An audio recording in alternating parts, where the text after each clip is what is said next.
warahmatullahi wabarakatuh. Waalaikumsalam.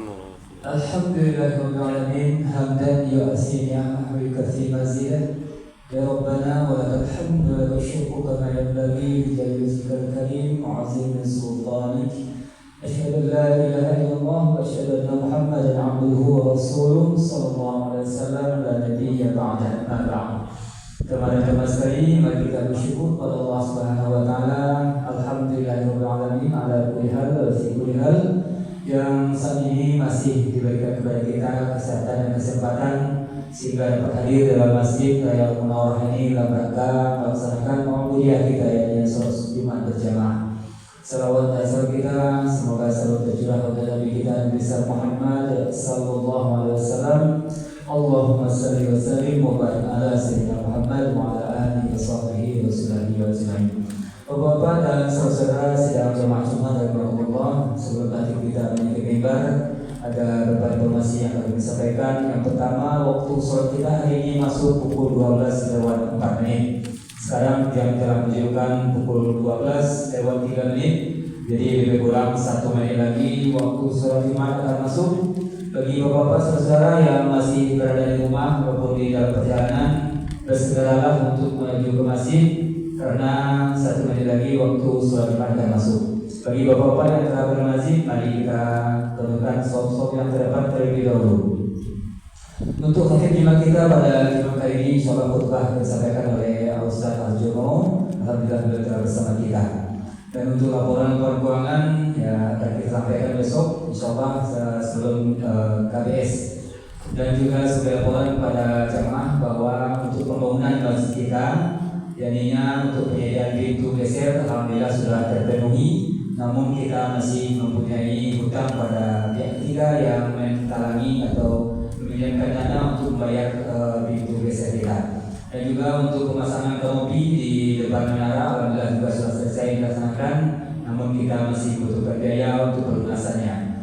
Dan bagi bapak saudara yang memberi kelapang rezeki, ya silakan untuk berdonasi atau berwakaf untuk pembangunan di masjid kita, baik yang fisik atau yang non fisiknya. Demikianlah informasi yang dapat kami sampaikan. Terlebih kurang dimaafkan, dan apabila waktu telah masuk berarti kita habis satu jam lebih lebar. Banyak maaf dari itu. Assalamualaikum warahmatullahi wabarakatuh. Waalaikumsalam warahmatullahi.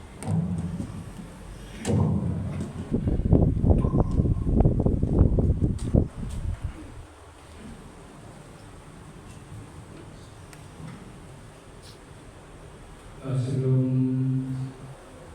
kita berkata kita sama-sama dapat agar keseluruhan salat Jumat kita lebih baik. Ini adalah sunnah. Assalamualaikum warahmatullahi wabarakatuh.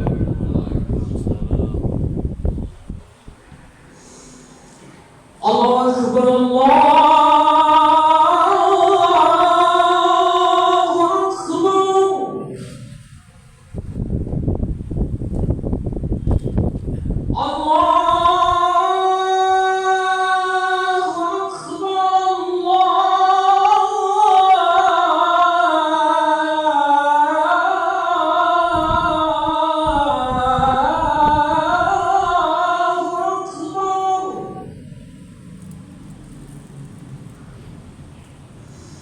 Asyhadu an la ilaha illallah.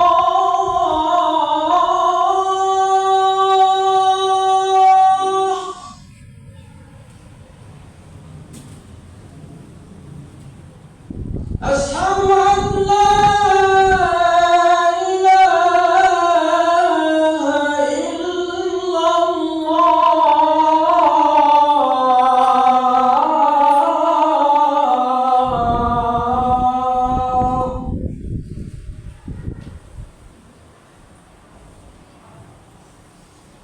Asyhadu anna Muhammadar Rasulullah.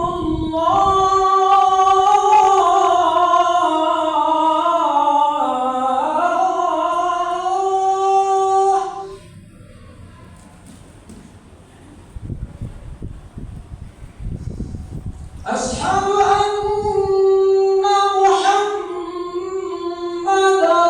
رسول الله.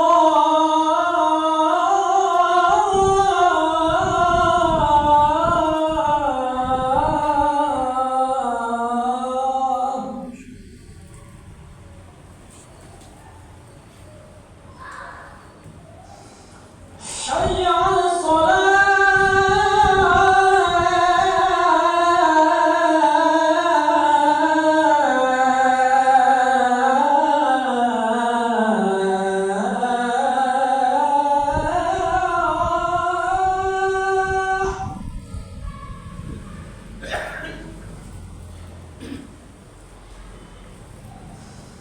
حي على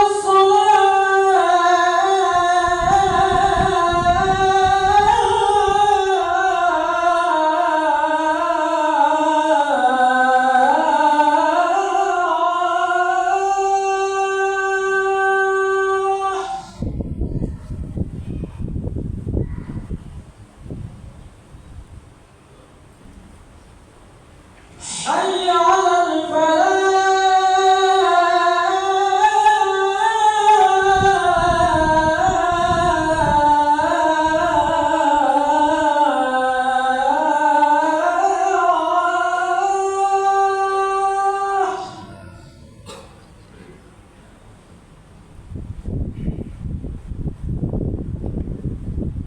حي على الفلاح.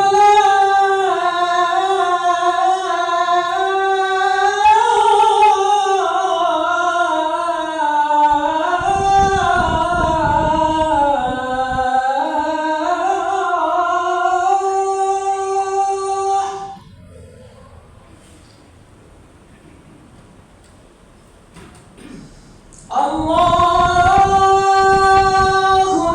الله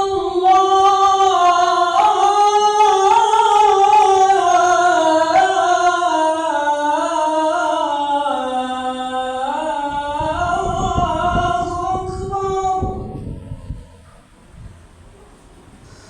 لا إله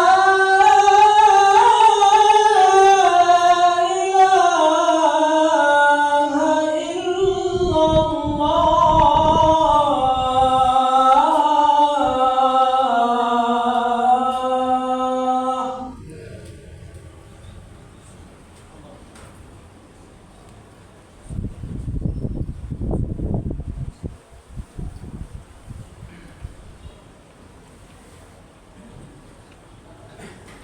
إن الحمد لله نحمده ونستعينه ونستغفره ونعوذ بالله من شرور أنفسنا ومن سيئات أعمالنا. من يهد الله فلا مضل له ومن يضلل فلا هادي له. أشهد أن لا إله إلا الله وحده لا شريك له وأشهد أن محمدا عبده ورسوله صلى الله عليه وسلم لا نبي بعده. أما بعد فيا أيها الحاضرون يا أيها الذين آمنوا اتقوا الله حق تقاته ولا تموتن إلا وأنتم مسلمون. يا أيها الناس اتقوا ربكم الذي خلقكم من نفس واحدة وخلق منها زوجها منهما رجالا كثيرا ونساء واتقوا الله الذي تساءلون والأرحام إن الله كان عليكم رقيبا. يا أيها الذين آمنوا اتقوا الله وقولوا قولا سديدا يصلح لكم أعمالكم ويغفر لكم ذنوبكم ومن يطع الله ورسوله فقد فاز فوزا عظيما. أما بعد فيا عباد الله أوصيكم kaum muslimin sidang jemaah Jumat yang dirahmati Allah Subhanahu wa taala.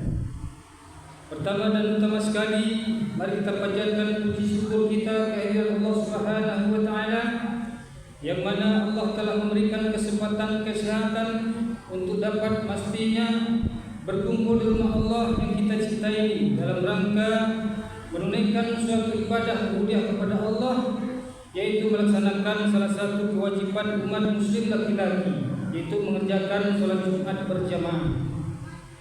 Selawat dan salam kita limpahkan kepada Allah Subhanahu wa taala agar disampaikan kepada bimbingan Nabi Muhammad Rasulullah sallallahu alaihi wasallam. Allahumma shalli ala Muhammad wa ala ali Muhammad.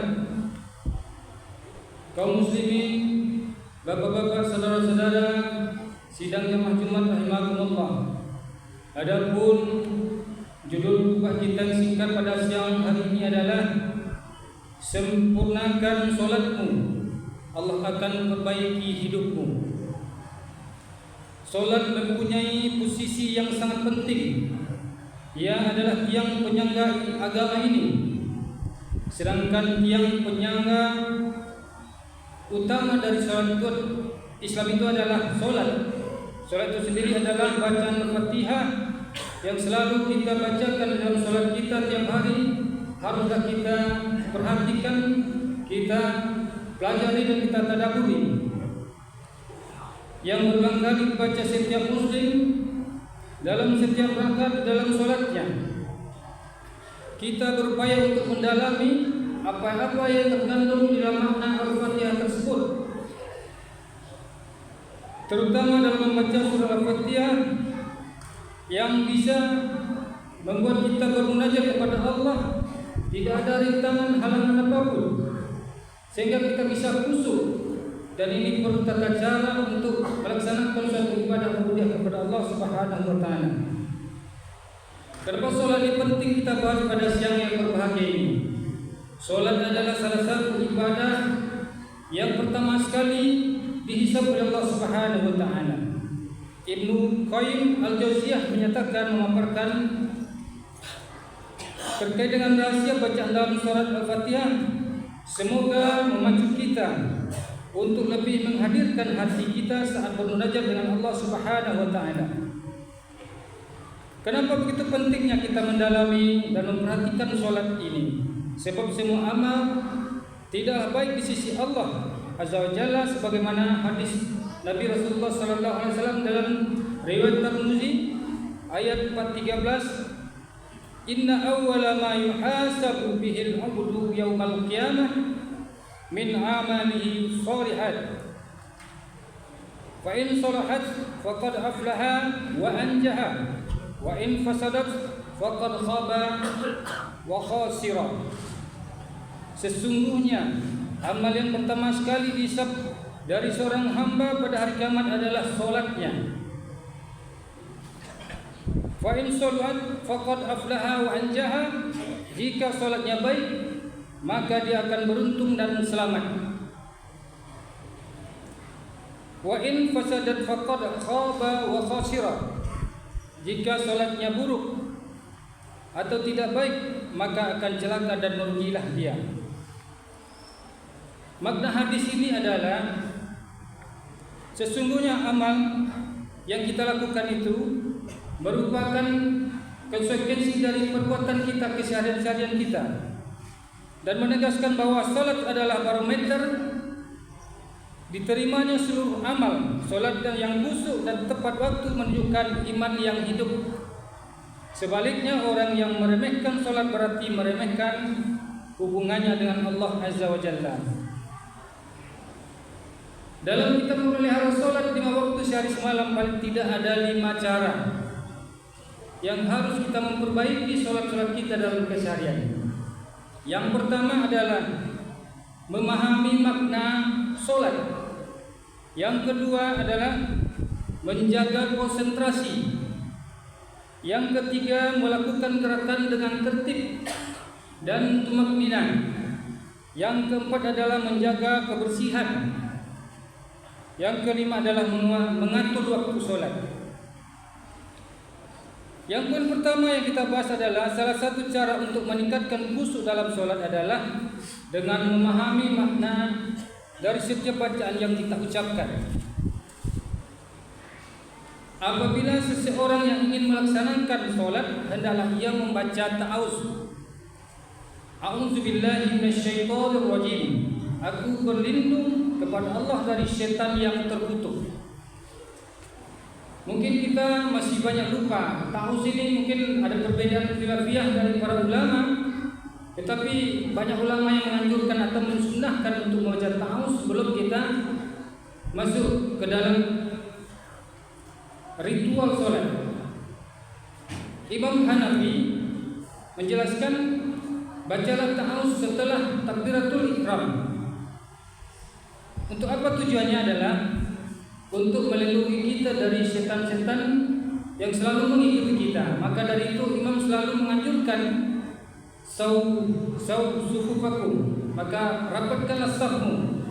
Maka dari itu walaupun kita di dalam masjid dan setan itu tetap ada di samping kita, maka kita dianjurkan membaca ta'awuz, a'udzubillahi minasyaitonirrajim setelah kita membaca takbiratul ihram, atau paling tidak ketika kita mau membaca surat Al-Fatihah.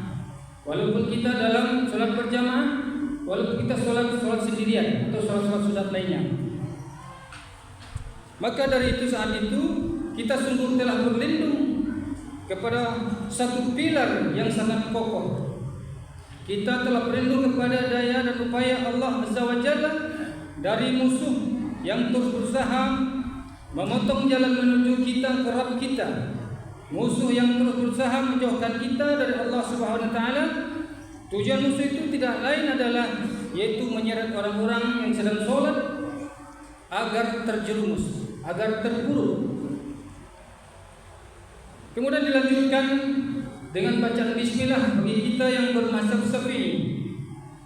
Baca bismillah boleh dijaharkan dan boleh disirkan. Hal ini sudah lama ditinggalkan, akhir kata tidak diperdebatkan lagi boleh dijaharkan atau tidak boleh dikeraskan. Yang kedua, kita baca alhamdulillah. Surah ayat yang pertama yaitu alhamdulillahirabbil alamin. Kita dianjurkan sebenarnya tidak menyambung ayat ini dalam sholat. Kenapa dalam hadis qudsi disebutkan? Karena Allah akan menjawab setiap kalimat-kalimat yang kita baca dalam ayat tersebut. Alhamdulillahirabbil alamin. Maka Allah akan menjawab, hamba-Ku memujiku. Karena pujian-pujian alhamdulillahirabbil alamin. Maka dari itu selayaknya, sejognya kita tidak menyambung ayat tersebut dalam bacaan Al-Fatihah. Karena sangat penting hal ini. Setiap ayat yang kita baca dalam ayat-ayat tersebut, maka Allah akan menjawabnya. Yang seterusnya selanjutnya Ar-Rahmanir Rahim, yang Maha Pengasih lagi Maha Penyayang. Tiada yang Maha Pengasih selain Allah dan tiada yang penyayang lagi selain Allah. Maka Allah juga akan menjawab setelah kita baca Ar-Rahmanir Rahim. Allah juga menjawab, hamba-Ku menyanjungku. Dalam hadis qudsi disebutkan, asna alayya abdi. Dan selanjutnya dalam ayat berikutnya, Malik Yaumiddin, yang menjadi raja di kemudian hari, Yaumil Akhir adalah Allah Azza wa Jalla. Yang menentukan nasib baik kita dan nasib buruk kita adalah Allah Subhanahu wa taala. Dan Dia tetap menjawab setelah kita membaca Malik Yaumiddin. Maka Allah juga menjawab dengan jawaban, hamba-Ku mengagungkan. Begitu seterusnya sampai ayat terakhir.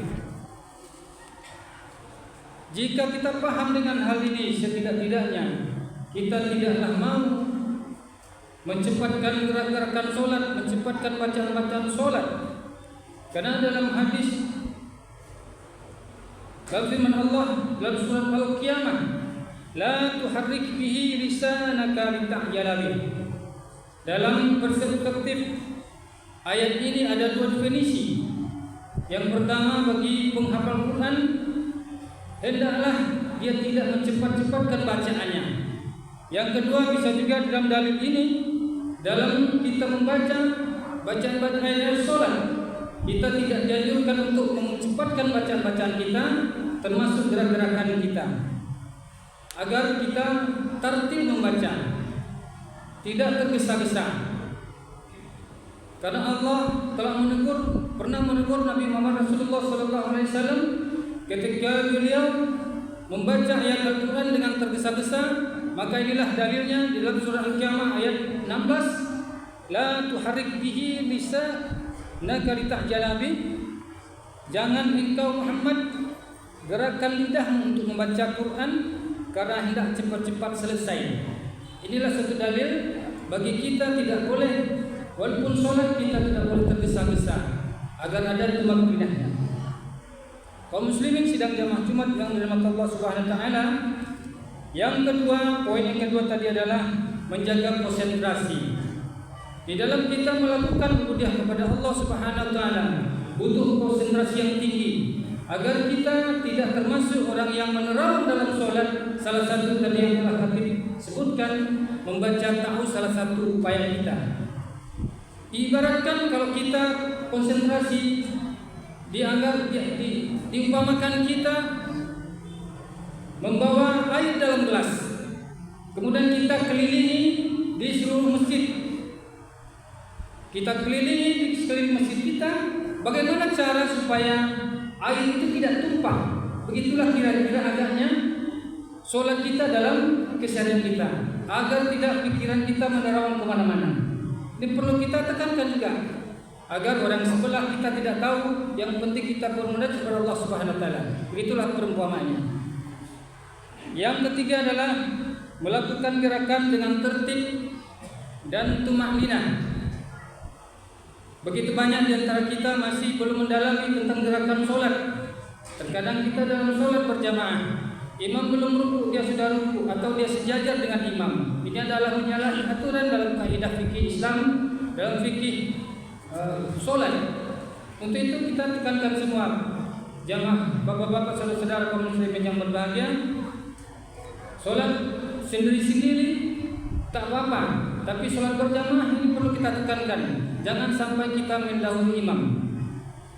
Dan juga tidak kita tergesa-gesa sesuai dengan bacaan yang kita baca tadi. Yang keempat adalah menjaga kebersihan. Sebenarnya kebersihan ini adalah penting bagi kita, mulai dari kita berwudu, bertaharah, sampai kita melaksanakan ibadah kepada Allah, melakukan sholat 5 kali sehari semalam. Kemudian yang kelima adalah mengatur waktu sholat. Mengatur waktu sholat ini sangatlah penting.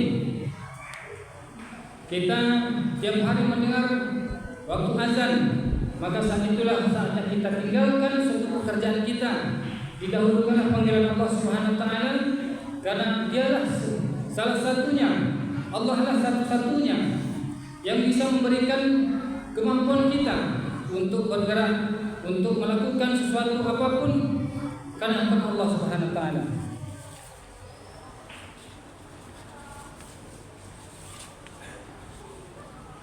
Kemudian yang ketiga dalam perspektif surat Al-Fatihah tadi adalah iyyaka na'budu wa iyyaka nasta'in. Ini perlu kita tekankan lagi.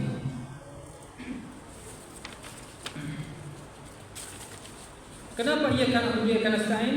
Di sini kita selalu banyak yang melalaikan, mengabaikan bacaan iyyaka na'budu. Iyyaka na'budu tanpa tasdid, maka ini adalah menyalahkan arti dari sebenarnya. Dalam kalimat iyyaka kita haruslah berhati-hati untuk menyebutkan dan melafazkannya.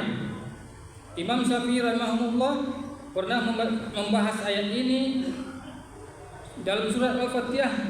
Kata beliau, siapa sengaja membaca tanpa tasdid maka batal sholatnya karena mengubah maknanya. Iyyaka na'budu sepertinya sepele, tapi sering kita ucapkan tanpa tasdid iyyaka na'budu di dalam surat Al-Fatihah di ayat kelima ini. Yang betulnya adalah iyyaka na'budu wa iyyaka nasta'in. Ada tasdid di situ. Jika salah kita mengucapkan, ini menjadikan kita mengkhawatirkan untuk sampai ke kesyirikan. Kenapa dibilang seperti itu? Berpotensi kesyirikan. Dalam bahasa Arab kata iyyaka adalah dhamir nasab mufassir. Jika iyyaka dibaca tanpa tasdid, maknanya adalah cahaya mataharimu atau sinar mataharimu. Jadi jika digabung tanpa tasdid, maka artinya cahaya mataharimu yang kami sembah atau sinar mataharimu yang kami sembah. Ini sangat berbahaya. Maka dari itu perlu kita dalami dan kita tadaburi tentang surah Al-Fatihah, tentang ayat yang satu ini, yaitu iyyaka na'budu wa iyyaka nasta'in. Haruslah kita tasdikkan. Ini tentu merupakan salah satu kesyirikan yang selalu kita ucapkan dalam kita melaksanakan sholat. Jika ini memang benar kita ucapkan tanpa tasdik. Untuk itu kita lebih serius dan lebih berhati-hati untuk memperbaiki bacaan qiraat tajwid dan mentadaburinya, agar kita benar-benar terhindar dari hal-hal yang bisa menjerumuskan kita ke dalam api neraka Allah Subhanahu wa taala.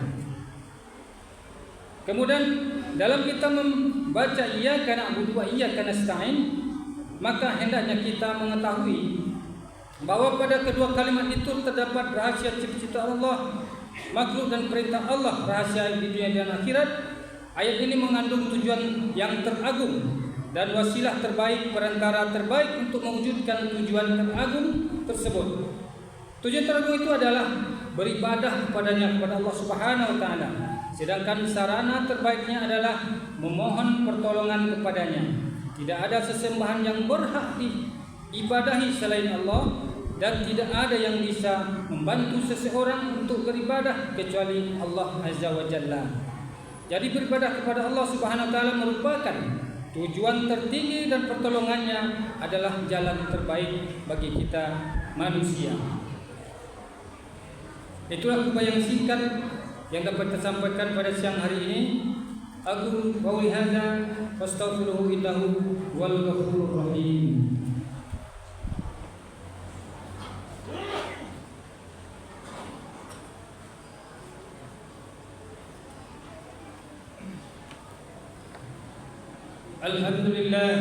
Alhamdulillahilladzi arsala rasulahu bil huda wa dinil haqq liyudhhirahu 'ala dini kulli wa kafa billahi shahida. Asyhadu an la ilaha illallah wahdahu la syarika lah wa asyhadu anna Muhammadan 'abduhu wa rasuluh sallallahu alaihi wasallam la nabiyya ba'da. Ya ayyuhal usikum wa nafsi bi taqwallahi faqad fazal muttaqun. Ittaqullaha haqqa tuqatih wa la tamutunna illa wa antum muslimun. وقال تعالى في كتابه الكريم أعوذ بالله من الشيطان الرجيم بسم الله الرحمن الرحيم إذا جاء نصر الله والفتح ورأيت الناس يدخلون في دين الله أفواجا فسبح بحمد ربك واستغفر إنه كان توابا إن الله وملائكته يصلون على النبي يا أيها الذين آمنوا صلوا عليه وسلموا تسليما اللهم صل على محمد وعلى آل محمد كما صليت على إبراهيم وعلى آل إبراهيم وبارك على محمد وعلى آل محمد كما باركت على إبراهيم وعلى آل إبراهيم في العالمين إنك حميد مجيد اللهم اغفر للمؤمنين والمؤمنات والمسلمين والمسلمات الأحياء منهم والأموات يا قاضي الحاجات ربنا فاغفر لنا ذنوبنا وكفر عنا سيئاتنا وتوفنا مع الأبرار اللهم إنك نسألك سلامة في الدين وعافية في الجسد وزيادة في العلم وبركة في الرزق وتوبة قبل الموت ورحمة عند الموت ومغفرة بعد الموت اللهم هون علينا في سكرة الموت والنجاة من النار وعفا إلى الحساب ربنا ظلمنا أنفسنا وإن لم تغفر لنا وترحمنا لنكونن من الخاسرين ربنا آتنا في الدنيا حسنة وفي الآخرة حسنة وقنا عذاب النار عباد الله إن الله يأمر بالعدل والإحسان وإيتاء ذي القربى وينهى عن الفحشاء والمنكر والبغي يعظكم لعلكم تذكرون ولذكر الله أكبر.